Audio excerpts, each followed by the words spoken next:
tal si te hablamos de educación y empleo? ¿Qué tal si te promovemos en el desarrollo de tus habilidades?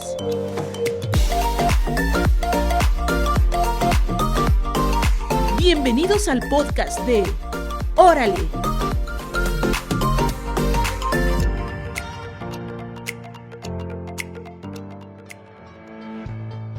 Bienvenidos y bienvenidas a Órale Podcast. Mi nombre es Su. Mi nombre es Marta. Muchas gracias por acompañarnos en un nuevo episodio.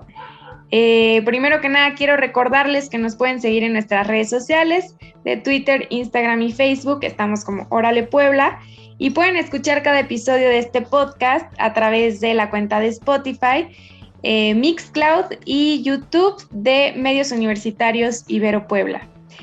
Y pues el día de hoy, como todos los episodios, pues tenemos temas muy pertinentes, muy actuales. Y hoy queremos hablar un poco sobre las pérdidas que hemos tenido durante la pandemia, que bueno, van desde empleos, vidas humanas, ¿no? Que no hay ni que decirlo, ¿no? De acuerdo a Animal Político, pues en términos del empleo, solamente de marzo a abril del año pasado, del 2020, 12.5 millones de personas perdieron su empleo. Y bueno, en vidas humanas, pues se estima que han ocurrido 227,840 pérdidas. Entonces, pues pensando como en estas grandes cifras y en esta gran crisis pues global que ha existido, consideramos importante hablar el día de hoy del duelo, ¿no? Que es este proceso que pasamos cuando perdemos, cuando tenemos una pérdida significativa y pues bueno, lo ideal sería generar estas herramientas o estas habilidades que nos van a servir toda la vida para afrontarlo, ¿no? De la mejor manera. Entonces, bueno, ¿cómo ves, Su? Muchísimas gracias, Marta. Pues sí, así es. Hoy hablaremos justamente de cómo aprender a afrontar el duelo en contingencia. Y bueno, para esto vamos a tener a una súper invitada de lujo, la verdad. Para mí, ella, además de ser mi psicoterapeuta, pues también ha sido mi maestra, mentora, guía, en fin. Bueno, significa mucho para mí. Y bueno, ya me estoy poniendo cursi, ya no me voy a poner tan así, pero y ya les voy a hablar un poco más sobre su preparación. Y bueno, ella es licenciada en Psicología de la Benemérita Universidad Autónoma de Puebla, igual maestra en Psicología Clínica por parte de la Universidad Popular Autónoma de Puebla. Ha sido docente de licenciatura y maestría en la UPAEP, la UVM y la NAHUAC, y pues cuenta con 35 años de trayectoria. Entonces, en verdad, para este tema es la mejor persona la persona ideal como para abordarlo con nosotras. Y pues, bueno, igual ella ha estado laborando durante la SEP, laboró en la SEP durante muchos años, y ya para no hacerla de suspenso, ya para decirle su nombre, ella es la maestra Elizabeth Graciela Eng. En verdad, no saben lo feliz que estoy por poderla recibir, y pues bueno, ¿cómo está, Miss? Hola, Su. Pues muy contenta de estar con ustedes, de poder compartir en estos momentos lo que en tiempo he podido ir acompañando a otros, que es el proceso de duelo, y en este momento tan difícil de la pandemia, pues también. Y agradecida contigo de esta oportunidad, de estas bonitas palabras, de este tiempo compartido juntas y ahora ya como colegas. Entonces es un honor para mí estar con ustedes para poder trabajar la temática de lo que es el duelo en esta situación de la pandemia, y que no solo es por pérdidas físicas. Hablaremos un poco de entonces lo que inclusive se está como denominando duelo sin cadáver. Ok, Miss, muy interesante, muchísimas gracias. Y justo igual ya como para que podamos empezar en esta parte del duelo, me gustaría que pudiéramos conceptualizar qué es, ¿no? Nosotros en otros podcasts, en otros episodios también tratamos como de abordar al inicio como estos conceptos para que igual la audiencia pueda ir como identificando, ¿no? De qué estamos hablando. Y bueno, igualmente me gustaría que desde su experiencia nos platicara cómo se está viviendo en pandemia el duelo. Ok, primero esta parte tan importante porque se ha conceptualizado mucho hablar de duelo, pero ¿qué es en realidad un duelo? El duelo en sí es un proceso que se vive desde el momento en que nos impacta algo que nos lastima, que nos genera dolor. Dolor desde físico a dolor psicológico y que conlleva ese dolor una pérdida. Y entonces el duelo es el proceso de recuperación. Hay quien considera que el duelo es el momento del impacto de la pérdida y en realidad no, el duelo es un proceso de ajuste, de adaptación, es un proceso saludable siempre y cuando se pueda ir viviendo esas etapas que conlleva desde el momento en que salimos lastimados hasta poder estar integrando esa experiencia de una forma saludable a nuestra vida. Entonces ese es el duelo y por lo tanto va a tener etapas. Ok, muchísimas gracias, maestra. Pues sí, a lo mejor si pudiéramos ir entrando como en estas etapas o en estas fases que a lo mejor hemos escuchado en otros momentos, ¿no? Como las fases del duelo, pero realmente no, o al menos yo no las conozco a profundidad, ¿no? Entonces, pues eso, me gustaría preguntarle cuáles son estas etapas o estas fases y cómo podemos generar estrategias para afrontarlas de la mejor manera. Ok, Marta, pues muchas gracias por esta pregunta que nos permite hablar también de los tipos de duelo y las etapas. Los tipos de duelo, como les comentaba, puede ser un duelo físico, alguien que tiene la amputación, por ejemplo, de una parte de su cuerpo, va a vivir un dolor, un duelo, tanto físico como psicológico.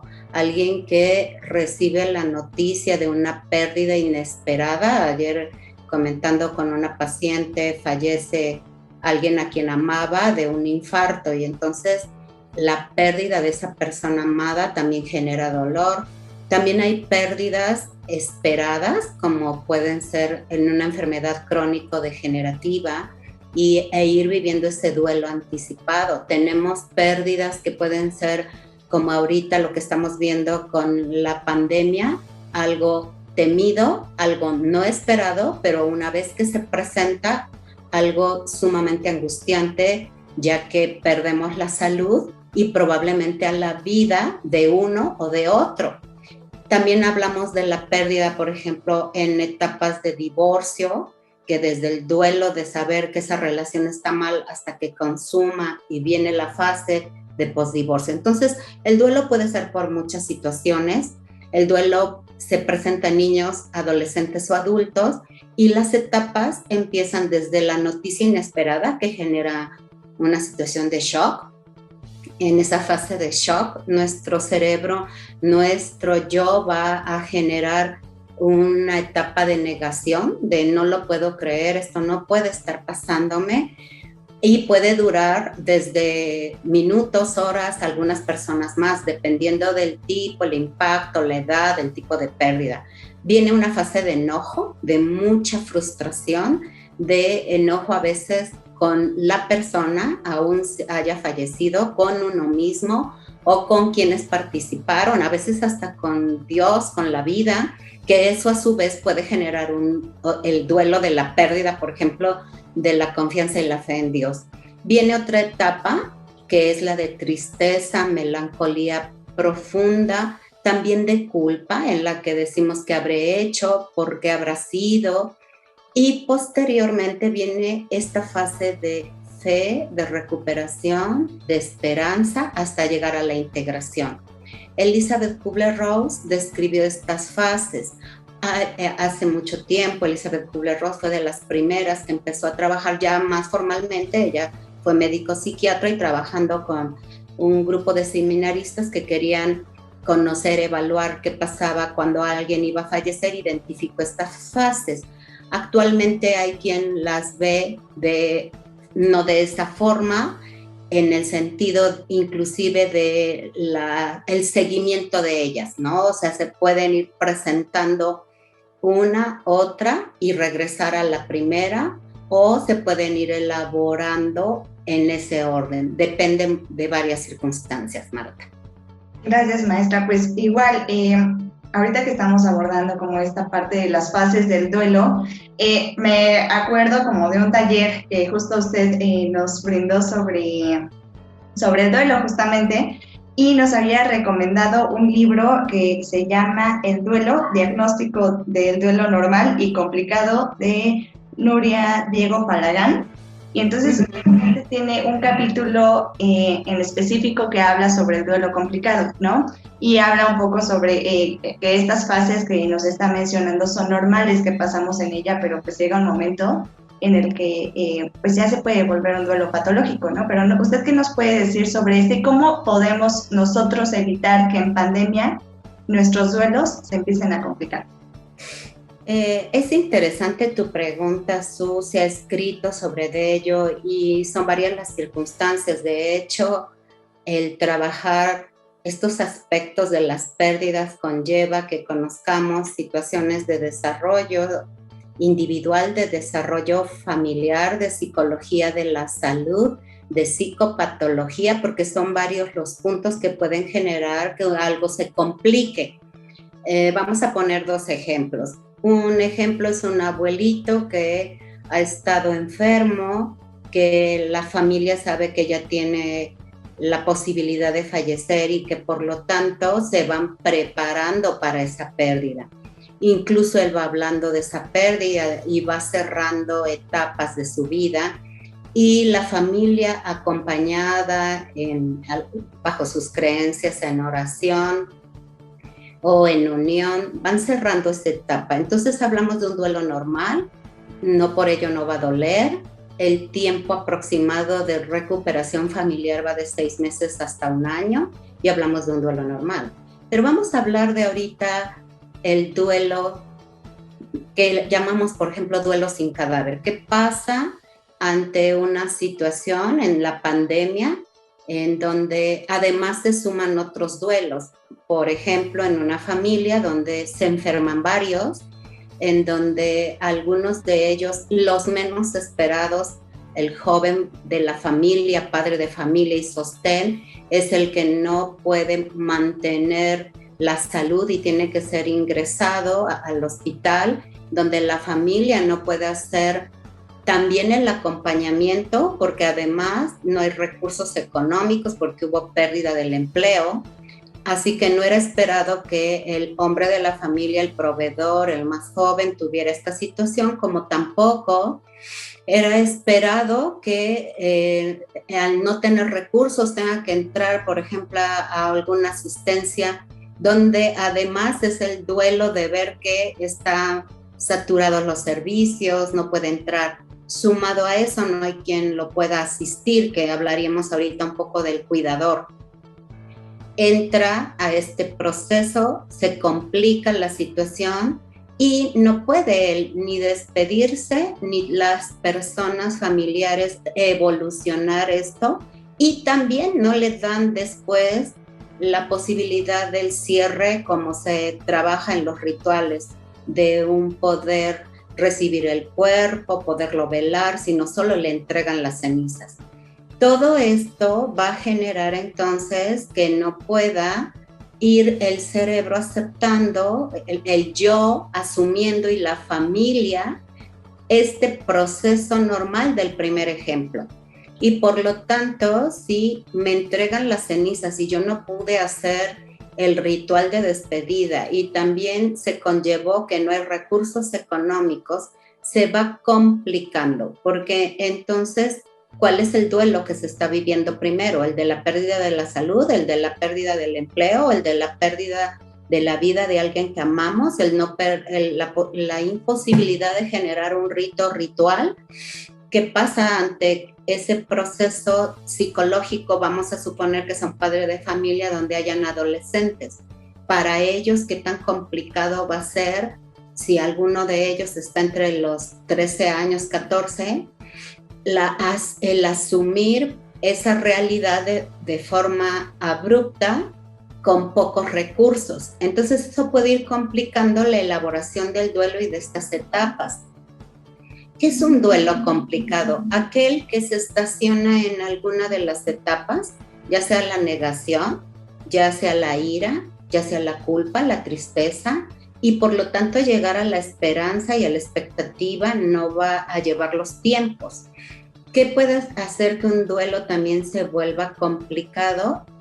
Que la sociedad no pueda acompañar en ese proceso y que no verbalicen incluso las frases de acompañamiento. En este momento de pandemia, lo que observo en un año y fracción, año y medio que estamos trabajando, año y meses, es que en la consulta se están presentando situaciones de ansiedad y depresión generadas por ese tipo de duelos, que si bien en un duelo normal aparecen sintomatología física o psicológica, se van resolviendo con los recursos que va dando el mismo sistema familiar, los acompañamientos, los ritos, los rituales. Y en este momento hay una situación de incertidumbre, de aumento de la ansiedad, de este caso, por ejemplo, de este adolescente de estar muy enojado, porque además él tenía a su vez la pérdida de la movilidad y la convivencia con sus compañeros. Ayer, por ejemplo, tuve un chico que decía, es que yo no sé cómo regresar a mi escuela, que además ni conozco, y compartirles que perdí un familiar. Esos elementos son los que van generando que se complique. Entonces, complicación, tomando en cuenta aquello que no lleva el rumbo normal que generalmente se lleva. Entonces, el tiempo va a ser un factor y también la frecuencia, el modo, la intensidad o duración de los síntomas físicos o psicológicos que va abordando la persona y el sistema familiar. Gracias, maestra. ¿Sabe? Yo no había escuchado este concepto de duelo sin cadáver. Me parece muy interesante porque, o sea, sí, ¿no? Ahorita es algo que estamos viviendo, es una realidad desde que inició la contingencia. He escuchado muchos casos de personas a quienes no les quieren dar el cuerpo porque tenía COVID, ¿no? Esta persona que falleció. Entonces, pues, si ya de por sí era difícil antes, ¿no? Por ejemplo, en estos casos de pues la inseguridad en el país, ¿no? De los desaparecidos, que igualmente pues el duelo pues se puede complicar, ¿no? Entonces, en este aspecto, ¿usted como qué nos podría recomendar? No sé, algún ritual, de alguna manera, ¿qué nos podría decir para, o bueno, cómo podría apoyar a la audiencia para que empiece o pueda desarrollar como su duelo de una manera más natural? Es muy interesante porque tocaste un punto. México está viviendo y Latinoamérica situaciones de alto riesgo. Entonces hay familias en donde la complicación del duelo es la desaparición forzada o forzosa de algún familiar, sumado a la pandemia y sumado a situaciones en donde, por ejemplo, la pérdida que se está dando también y sin una situación de un cadáver es un aborto ocasionado por la pandemia, está generándose que muchas mamás no han podido en sus primeros 3 meses de embarazo a asistir a una consulta médica, y eso ha generado también, y lo comento porque pues trabajando con personal de enfermería en las situaciones de cursos o talleres verbalizan qué está sucediendo. Entonces, por ejemplo, la gestante no va, pierde a su bebé, tiene que, o es necesario elaborar ese duelo, pero es un duelo sin cadáver, porque 3 meses de gestación o antes, pues no había esta posibilidad. Entonces, las técnicas narrativas, por la pregunta que me hacías, son muy importantes, porque nos permiten que este proceso de ritualización que nuestro cerebro necesita una prueba de realidad. Desde que somos niños decimos yo creo si veo, entonces creo que él falleció porque lo vi en el sepelio, porque lo vi cuando me lo entregaron, porque supe que se iba enfermando, porque me dijeron en un ultrasonido que mi bebé ya había fallecido y no se había logrado. Pero ¿qué pasa si yo estaba o creía que estaba embarazada? No quise arriesgarme y arriesgar al bebé yendo a una consulta y de momento tengo un sangrado. O sea, ni tan siquiera tuve la prueba de realidad del ultrasonido que me dijo que el bebé ya había fallecido. Ante esas circunstancias, o cuando me entregan las cenizas pero yo no tengo y ni vi, nuestro yo necesita un proceso ritualizado que permita ir asumiendo paulatinamente esa pérdida. O sea, la identidad de, por ejemplo, un niño, de ser y tener mamá a estar en la orfandad y que además no vio el cadáver de su mamá, requiere un acompañamiento y requiere un ritual que le va a permitir ir asumiendo. Estos rituales van a depender de la edad, o sea, si es un pequeño entre los 4 y 6 años, por ejemplo, porque previo a los 4 años, tal vez de por sí él no asumía mucho el concepto de pérdida y muerte, la experimentaba, pero no pensaba un niño pequeño, necesito tangiblemente ver, este niño van a estar abrazos, cariño, y ese mamá sustituta o familiar sustituto en cuanto al cuidado va a ir ayudando al duelo. Pero ¿qué pasa cuando ya hay más de 4, 6 años, 8, 10 o hasta adultos? Necesitamos, dependiendo de la edad, la elaboración de esos rituales. Pongamos de ejemplo, si es un niño preescolar que tiene entre 4 y 6 años y que no pudo despedirse, asumir la pérdida de el abuelo, la mamá, el tío, el primo, la elaboración de cartas, de dibujos, de cuentos, le va a permitir ir haciendo preguntas y uno ir contestándolas para que él vaya asumiendo. Se puede dibujar, se puede simbólicamente hacer el ritual de esa cartita, enterrarla, ¿sí? Si tenemos un niño en etapas de primaria, que ya está entre 6 años a 12, que ya las cosas además ya son más concretas, podemos igual, trabajando esta ritualización, elaborar un ritual desde sus creencias.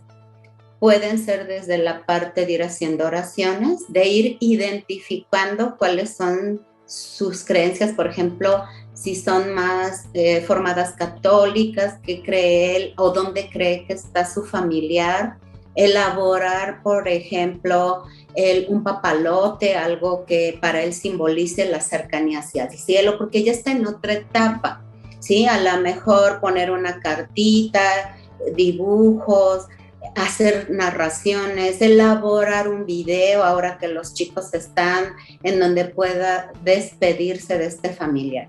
Si hablamos de adolescentes, estamos hablando ya de otra etapa en la que el rito o ritual ya también puede ser hasta en equipo.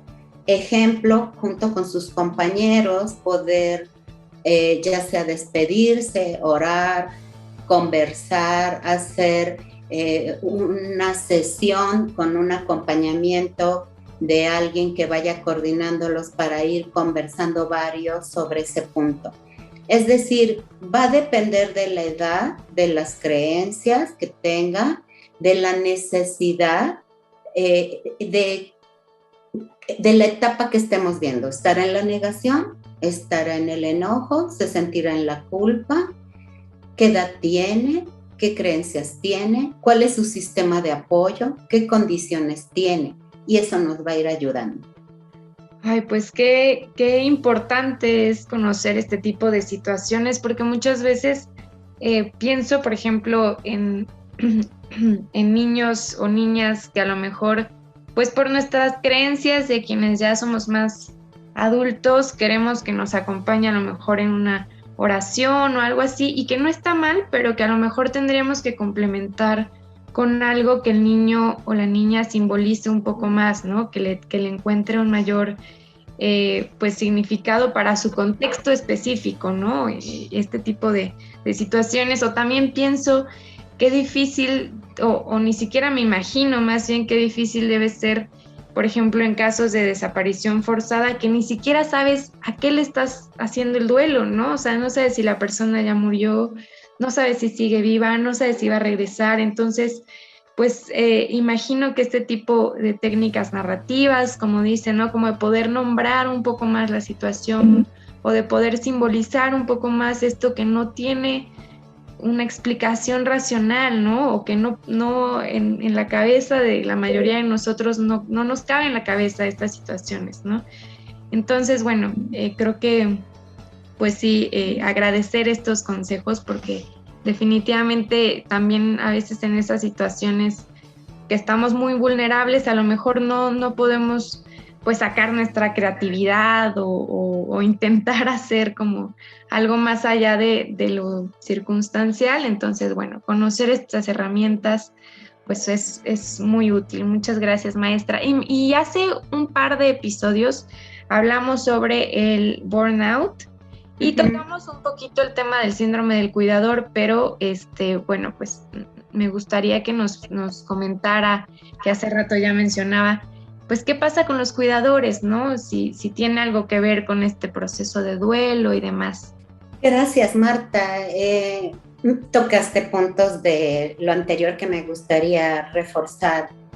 La creatividad de los que vamos acompañando un proceso de duelo y no solamente desde la parte terapéutico, tanatológica o por orientación, sino que hay con los docentes que ahorita van a regresar a la escuela, que tanto su temor también es qué tan creativo tengo que ser, y para ello me gustaría, y también las mamás, ¿no? O padres de familia, familiares, muchos abuelos se están quedando a cargo de los nietos o muchas se están reconstituyendo las familias con las pérdidas. Y algo que me gustaría ayudarles es que puedan escuchar al doliente. El doliente puede ser niño, adolescente, adulto, adulto mayor, y muchas veces estamos deseando ayudarle. Y la mejor forma de ayudarle para poder ser creativos es una escucha profunda. ¿Qué es una escucha profunda? Es diferente a oír, es poder dejar que el otro verbalice qué está pasando ante esa pérdida. Desde el niño que perdió su muñeca hasta el niño que perdió a su mamá y no sabe porque no volvió a verla, porque hay una desaparición forzosa. ¿Qué tenemos que escuchar? ¿Qué necesita? ¿Qué y cuál es lo que le daba a esa persona? ¿Cómo ver en su sistema familiar o escolar redes de apoyo que puedan acompañar o darle un poco de lo que esa persona le daba? Entonces esa parte que mencionaste quería reforzarla con ello. Más que hablar, tenemos que escuchar y ir más al fondo. Ejemplo, con un adolescente que dice, es que mi abuelo falleció de COVID y era el único que me escuchaba. ¿Y qué platicabas con él? Bueno, es que era el único que entendía que tenía sobrepeso y me contaba sus anécdotas. Oye, parece que lo que te hace falta es quien también te escuche. ¿Hay ahorita alguien que te gustaría que te escuchara? O sea, esa creatividad va saliendo de la escucha. Por la otra parte, este síndrome de burnout, esta situación de el quedarse quemado siendo cuidador, surge desde la parte de del personal de salud que ha estado por largas jornadas trabajando, ayudando al otro en situaciones de asumir la pérdida paulatina de la vida. Y después se fue incluyendo todo este proceso de burnout con todos aquellos cuidadores, enfermeras, médicos, pero también padres, madres, hermanos que tienen que estar haciendo el cuidado paliativo, es decir, cuando la vida está por ir terminando y alguien en la familia o de personal de salud tiene que asumir ese cuidado. Y yo lo ampliaría en esta situación de la pandemia, pues también obviamente a colegas, psicólogos, terapeutas, porque ¿qué es un cuidador? Es aquella persona que asume, ya sea por elección personal o porque no había en el sistema alguien más o porque el sistema se lo dio. A veces es hasta un vecino que amorosamente dice, pues yo veo a mi vecino porque no hay nadie, y entonces va a asistir la parte de necesidades físicas, a veces hasta económicas, de provisión de salud, de cuidados, a veces en etapas ya terminales, de asistencia de alimentación, de higiene, de movilidad, y que al hacerlo continuamente, sin descanso, empieza a experimentar también cansancio, irritabilidad, tristeza, y que por lo tanto por eso esta temática es importante. Muchos colegas en esta pandemia han compartido que aun cuando no les está tocando asistencia física, sí el acompañamiento a las personas que están teniendo episodios de ansiedad o depresión, por lo que hemos venido un poco conversando hoy, los lleva a la necesidad de buscar también el acompañamiento, ayuda. Es un tema, cada uno de lo que han venido preguntando ustedes se me hace muy interesante y conllevaría a abrir horas de trabajo en ello, pero lo que creo que es importante es que ustedes y muchas personas están teniendo ya la capacidad de abrir esta temática. Entonces el cuidador necesita a su vez saberse cuidar, porque si el cuidador elige ser cuidador, pero no se sabe cuidar, el riesgo es que la persona cuidada ya no tenga después al cuidador eficiente o efectivo, porque ya a su vez está cansado, quemado. La sintomatología, bueno, ustedes por lo que me comentan del síndrome de burnout ya la han tomado, pero lleva a veces a la indiferencia ante el dolor. No es que no seamos humanos, sino que mi yo busca una forma de bloquear porque ya no puede con ello. Entonces el cuidador necesita tener la conciencia, y hay médicos, enfermeras, familiares, colegas terapeutas, personal de enfermería, etcétera, de rotaciones, ¿sí? De actividades. Si todo el día quiero estar en el área de escucha, tal vez ya no voy a ser tan eficiente. Entonces tengo que yo mismo tomar conciencia y hacer otras actividades desde la casa, la música, salir unos días, despejarse. Si soy un personal médico y no puedo hacer estas rotaciones, en mi mismo trabajo necesito tomarme unos minutos, respirar, tomar agua, ir al baño. Fíjense, cosas tan simples como alimentarme, tomar líquidos, eliminar lo que mi cuerpo ya no necesita, y después descansar. Dormir es muy importante. Tener la posibilidad de lo que se llama uso de tiempo libre, la conciencia del tiempo libre, libre de actividades que no son gratificantes. Eso es toda otra temática. El poder elaborar un duelo también conlleva la conciencia de que puedas saber hacer un uso de tiempo libre creativo.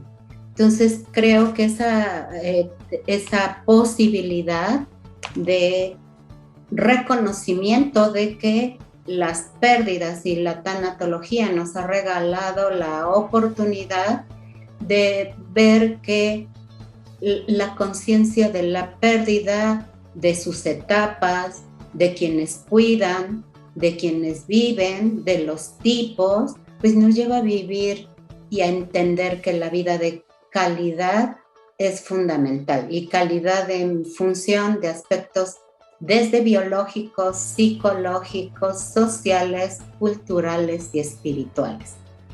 Híjole, maestra, pues muchísimas gracias. Qué barbaridad de este capítulo, en serio que se lució, Miss. Creo que de la información pues le va a servir a muchos y a muchas, ¿no? En mi caso también me va a servir bastantísimo. Creo que nos da muy buenas recomendaciones, que no solamente nos quedamos como en el, no, pues vayan a terapia, cuál es un muy buen consejo, ¿no? Sino también el saber qué es lo que podemos hacer nosotros, qué recursos podemos obtener, e igualmente si lo requerimos, acudir con una persona que nos pueda apoyar, ¿no? Algún especialista. Y pues bueno, Ya ahorita nos queda muy poquito tiempo, lamentablemente, porque creo que, ay, de verdad, me encanta todo lo que dice, pero en serio le agradezco el haber estado aquí con nosotros, el haber compartido sus conocimientos. Repito, creo que usted era la persona más adecuada como para hablarnos sobre esto. Y pues bueno, igual me gustaría saber como a qué redes sociales o en dónde podemos localizarla en caso de que tengamos más dudas o que queramos obtener más información. Gracias, Su. Bueno, mi teléfono y bueno, les pido cuando sea necesario, con todo gusto, irlos orientando, recomendándoles algún libro, alguna película. Les pediría enviarme un WhatsApp, porque muchas veces, como ahorita o estoy en alguna sesión de trabajo o terapéutica, mi teléfono es el 22 22 65 07 52. En Facebook me encuentran como Elizabeth Graciela Eng García. En cuanto a mi correo, es mtra@hotmail.com.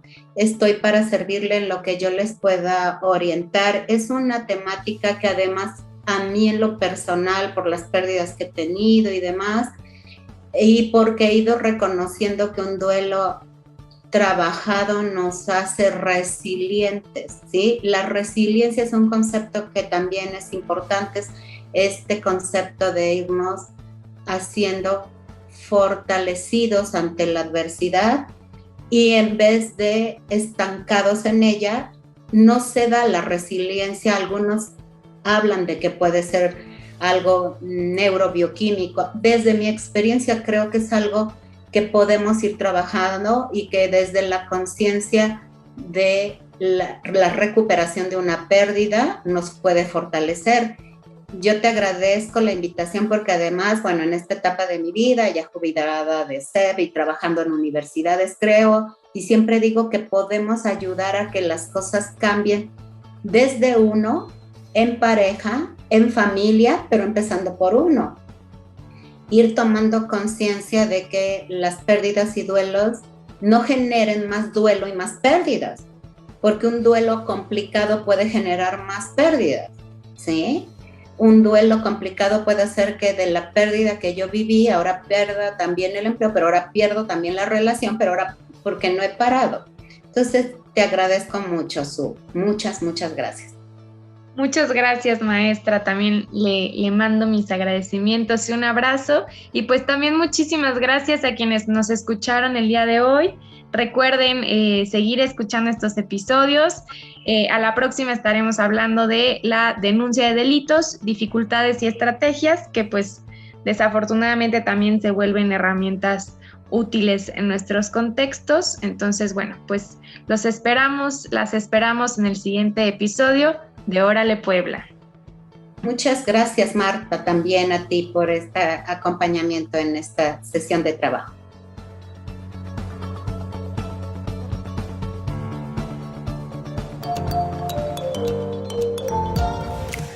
¿Qué tal si seguimos hablando de educación y empleo en el siguiente episodio de Órale!